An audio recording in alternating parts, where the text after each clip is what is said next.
What is happening, y'all? Welcome back to the Media Goose channel. It is I, the Media Goose, your friend Ryan, and the goose is loose, baby. Huh? And I am coming at you today to talk about Daredevil Born Again Season 2, Episode 4, Gloves Off. I can't believe I'm about to say this, y'all. We might be in the peak of Daredevil. As the biggest fanboy of the Netflix show, and as somebody that did not really enjoy Born Again Season 1, take it as earned, because I was ready and I have been critical of this show. This season might be the best Daredevil content we've ever had. This episode was incredible. This felt like Bullseye Episode 1. I so desperately want more Bullseye in the MCU.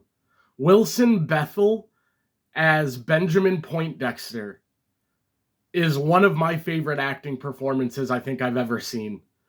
Going back to Daredevil Season 3, everything that they did with that character, Dex, where he had OCD, he was very, what's the word I'm looking for? Very, singularly driven. He kind of always needed a northern star to guide him. And the way he's been manipulated and the way he's been kind of a tool prior to this season. Everybody uses him for what they need out of him rather than having any interest in him. And this opening, my God, this might be my favorite opening I've ever seen. New York State of Mind, Billy Joel, starting off with his breakfast and morning routine, the same way. That whole sequence is from Season 1, where we go through all of that with Fisk, with Kingpin going through his breakfast, making an omelet, where Dex makes a sunny side up egg because it's more, it's literally a bullseye, but it's neater. I love the fact that they show both Fisk and Dex as different mirrors for Daredevil. I really feel like Bullseye, he might be the most unique character I've ever seen handled in a television series or in a movie or anything. Going from that psychotic killer from Season 3 of Daredevil all the way to this episode now, it is just incredible.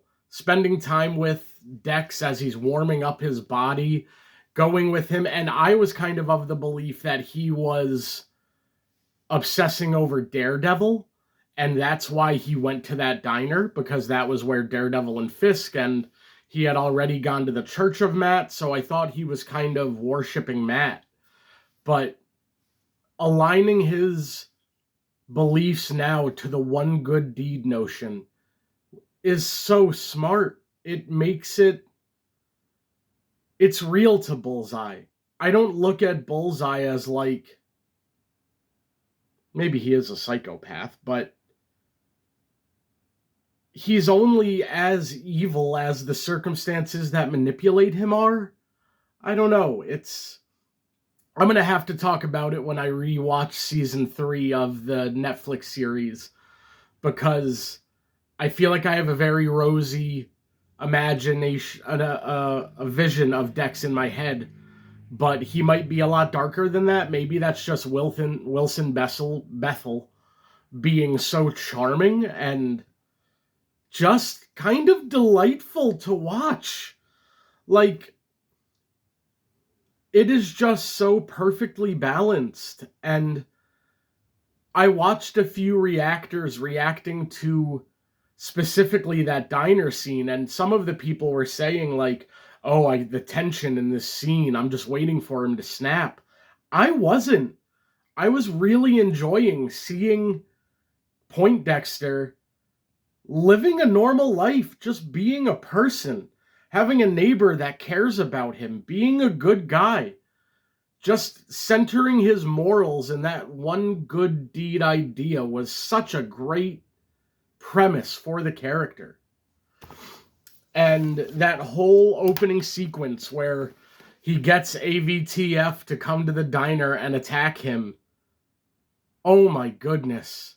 That whole section.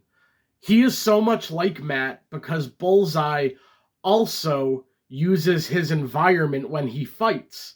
In the season 1 fight Matt has with the guy from the bowling alley where he's like using the chain off the dangling fence, Matt is always such an environmental fighter, so making that an aspect of Dex is so fucking good. Using the ricochet of forks to get the AVTF officers. And while New York State of Mind is playing this upbeat song, but these vicious, brutal deaths are unfolding. One of the things that is so effective about Bullseye is the visceral, guttural nature of everything he does. Like, the strength he has to put behind the way he throws things to have them go through people's bodies in the way that they do. It is just breathtaking. Wilson Bethel, to me, I'd give this guy an Emmy nomination from just this damn episode. This was incredible. The opening and the closing for Bullseye, my goodness. What a performance. What incredible writing. I'm going to get into the whole episode now, but that opening is one of the best openings I've ever seen in television. Then we pick up with another BB on the Streets video where she's doing the Fisk impression. Then we cut to Daredevil and Swordsman in, I guess they have like a lair where they took all of those survivors they rescued. And they have Soledad Ayala, Angela's aunt, I believe the widow of White Tiger, giving a testimonial. And the Swordsman Daredevil interaction is so good. For one, the fact that Swordsman funds Daredevil, saying, I set up an account, whatever you need, whenever you need it. That is massive. I remember season 1 when they were all broke. So that is huge. The fact that Swordsman funded Matt and this entire resistance. And the Swordsman saying, you don't realize it, do you? You're not a hero. You're a symbol now. I got goosebumps saying that. That interaction between Daredevil and Jack Duquesne, that's this show. Daredevil is a symbol of New York now. And I love that so much. Angela wanting to step up and help more. And then the first mate from the Northern Star finds them. Then we cut to Fisk and Vanessa, where Fisk is sending Vanessa away, and he says, it's a public space. Too much could go wrong. Of course, he's paranoid because when Vanessa got poisoned in season 1, it was in a public place. And with everything going on with Bullseye already, and that fear, he decides to send Vanessa away. And I felt like this scene started to show you what was going to happen at the end of this episode. I think the end of this episode was kind of obvious it was going to happen. I didn't know if it would happen in this episode in particular, but I'll talk about more why I think this was obvious that it was going to happen. Then we see Matt and Karen say, I love you. As soon as they had that moment, I was like, oh, Karen's dying this season, I think. I really think that's how this season ends, is going to be Karen dying.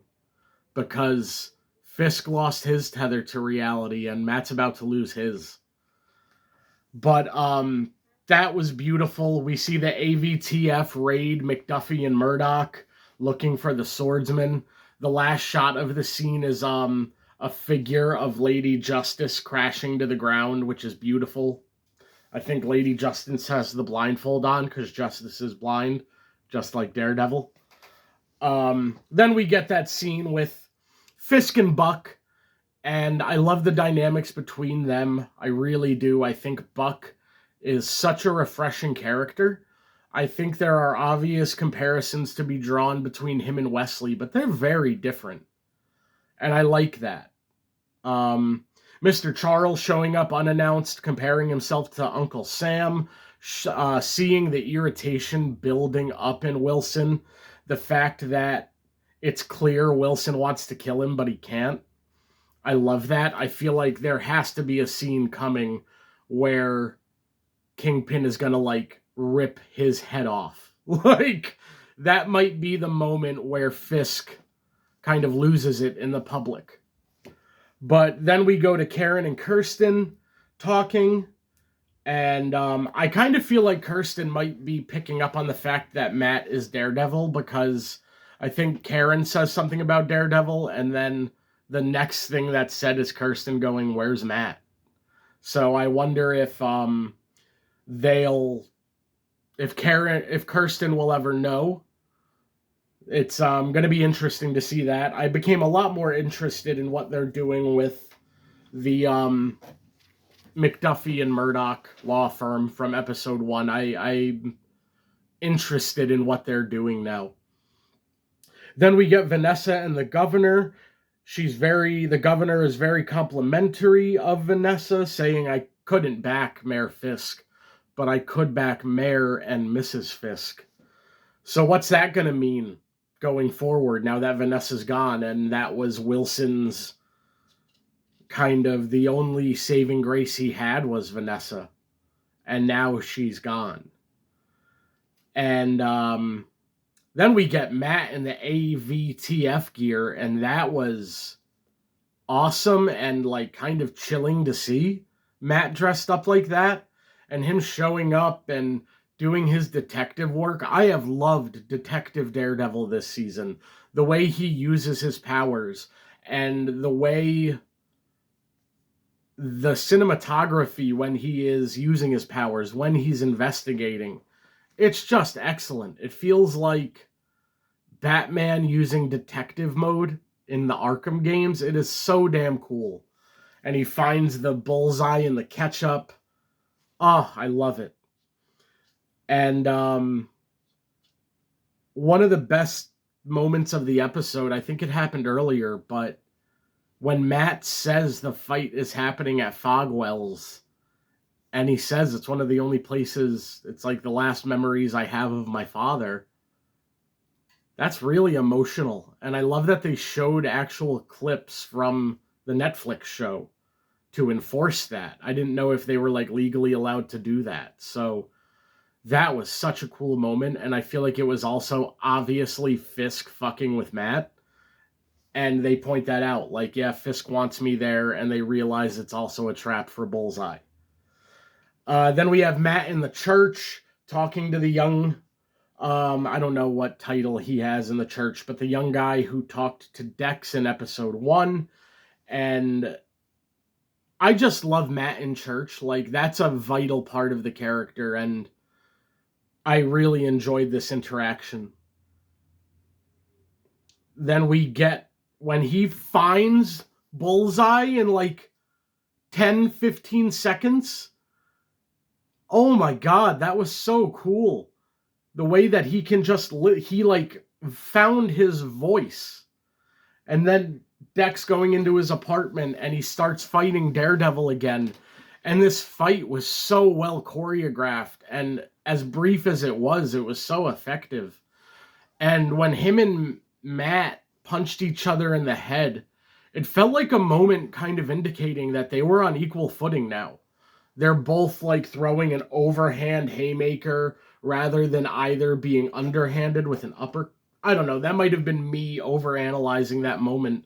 But when they like drop each other, it felt very intentional to show them having similar tactics. And like, I mean, even Bullseye says we're on the same side. Like, he's fighting more like Matt to be a hero. But also, in the way that they choreographed it, it's telling the story that they are now on moral equal footing. It was spectacular. And then you have the woman next door coming in, and basically, she didn't directly save Dex, but she allowed for him to escape. So again, showing one good deed, the way he was good to his neighbor, that just saved him. And the way Matt reacted, don't bring him up. Matt is still not okay about Foggy, and they're gonna have to deal with that. And when he says the one good deed is gonna be that he kills Fisk, and Matt says, no, you can't make a martyr out of him. It's kind of like he's talking to a child. I think Bullseye is very rational in like, well, I'm going to do this, and it's kind of childlike in that way. And then we cut to the first mate giving his testimony about everything on the boat. We get Daniel and BB outside of the fight. And this, my only critique is about the writing of a couple of things. I don't like that Angela gets this mission and then she goes and hands off the SD card to somebody else. And it was like one of the kids that was in that was robbing that liquor store. Like, I get that they want her to represent street level, like she is an everyday person. She is an affected minority person. But she should have been doing that herself, in my opinion. Daredevil trusts you with this big thing, and you hand it off to a guy that 2 nights ago was robbing a bodega. I didn't like the writing of that. That felt a little weird to me. This season, I think the one question I have is, did they cast too young for Angela? She feels like too young to start being a vigilante. She feels like 15 or 16 when I think it might have been better off as like a 20-year-old. And honestly, would it just have been better if White Tiger hadn't died so immediately and was still fighting the good fight? And like maybe he died this season. I don't know. It doesn't feel like they know what to do with her yet. Because they also did that thing where they showed the 3 slashes in the tire, but then showed her holding a knife.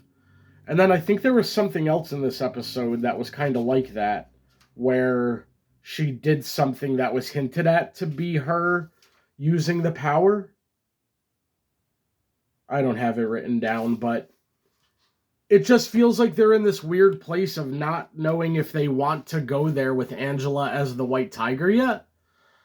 And part of me feels like it's almost irresponsible for Matt to allow her to do it because she's like 16. It's kind of the Batman and Robin thing. And Matt gives this responsibility speech, which was cool, but I almost feel like something bad has to happen to her. And like Matt takes her more pronounced as like under his wing.